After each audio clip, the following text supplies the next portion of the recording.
The colony ship Sol's Promise drifted quietly above the pale world of Aurelia, one of humanity's newest diplomatic outposts.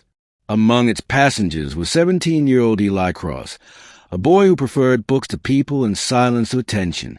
He had come with his mother, one of the translators assigned to the Galactic Embassy. For the first week, Eli barely left their quarters.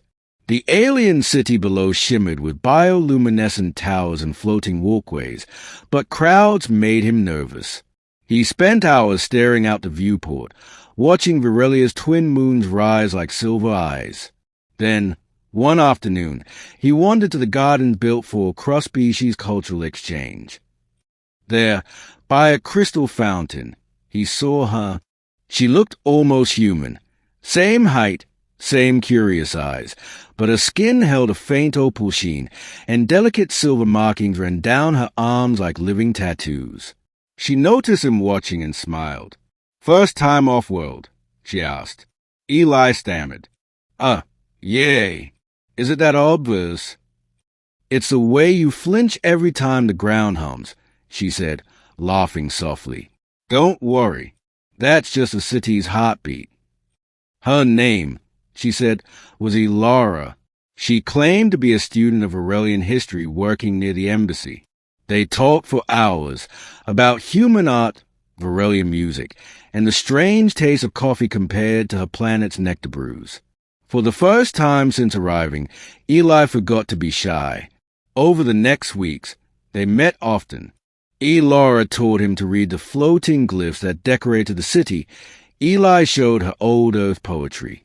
He noticed how she always stood facing the entrance of any room, how her eyes flicked toward every motion in the crowd. He thought it was habit. He didn't know it was training. The secret beneath the calm. Virelia was peaceful on the surface, but rumors whispered through the embassy halls. The royal heir of the Virelian sovereignty was under threat.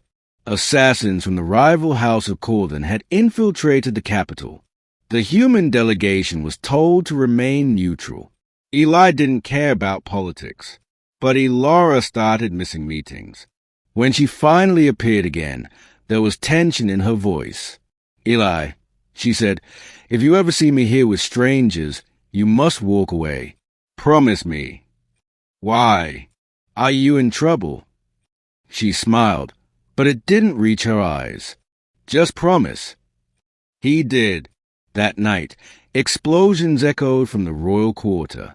The sky burned green, the color of Aurelian plasma. Embassy alarms blared. Through the chaos, Eli ran toward the garden, heart pounding. Elara was there, in full armor of mirror plates that curved like liquid metal. Energy wings unfolded from her back, and a long spear hummed with violet fire. He froze. "Hey, Elara!" She turned. The gentle girl he knew was gone, replaced by a warrior radiating command. "You shouldn't have come, Eli." "What? Who are you?" "I am Elara Ventorin, sworn protector of the crown heir. The attackers are near. You need to leave." Before he could respond, 3 shadowy figures dropped from the skywalk above. Elara moved faster than sight. The air cracked with plasma bursts. Eli ducked behind a pillar as energy bolts carved the stone.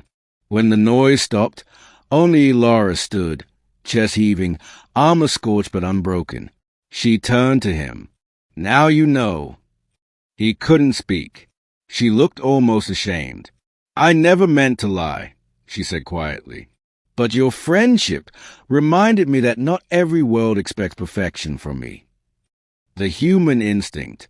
Moments later, more assassins approached, a dozen this time, armored, advancing toward the embassy gates. Elara raised her weapon, but she was breathing hard. She couldn't fight them all.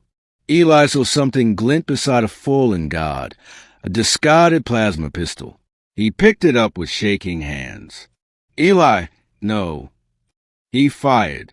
The recoil nearly broke his wrist, but the shot struck true, dropping an attacker mid-charge. The others turned their fire on him. Elara shouted something in her language, and light exploded outward. She moved between him and the assassins like a storm, every strike precise, every motion fueled by fury.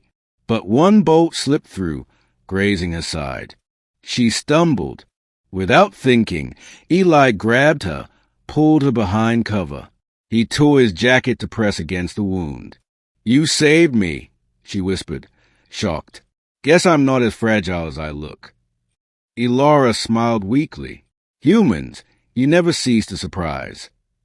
Within minutes, royal reinforcements arrived, soldiers in silver armor who bowed to her. The surviving assassins fled into the night. Aftermath. The next morning, Borrelian News broadcast replayed security footage from the attack. The anonymous human civilian who helped defend the royal bodyguard became a minor celebrity. Eli hid in his quarters, mortified. Elara visited him one last time before returning to the palace. She was back in formal robes now, elegant and distant, but her eyes were soft. "I wish I could have told you sooner," she said. "Duty keeps me from many things, but friendship shouldn't be one of them." "Will I see you again?" he asked. "Perhaps. The sovereign owes a human dominion a favor now." Eli blinked. "The what?" She laughed. "You'll find out soon enough." She leaned forward and pressed a silver pendant into his palm, a small sigil shaped like intertwined wings. "If anyone questions your courage, show them this. The Varelian God honors its allies." Then she left, vanishing into the glow of the shuttle bay. Epilogue, the beginning of the Dominion. Weeks later, the Galactic Council issued a joint statement praising the bravery of both human and Varelian citizens during the royal crisis. But in hidden corridors, whispers began spreading again, this time about the human boy who had stood beside a royal guardian and survived. Across the stars, diplomats took note. So did the military. They called it a minor event. History would call it the first spark of the human dominion. And somewhere, far beyond the stars, Elara smiled at the memory of a shy boy from Earth, the only one who ever treated her not as a soldier or symbol, but simply as a friend.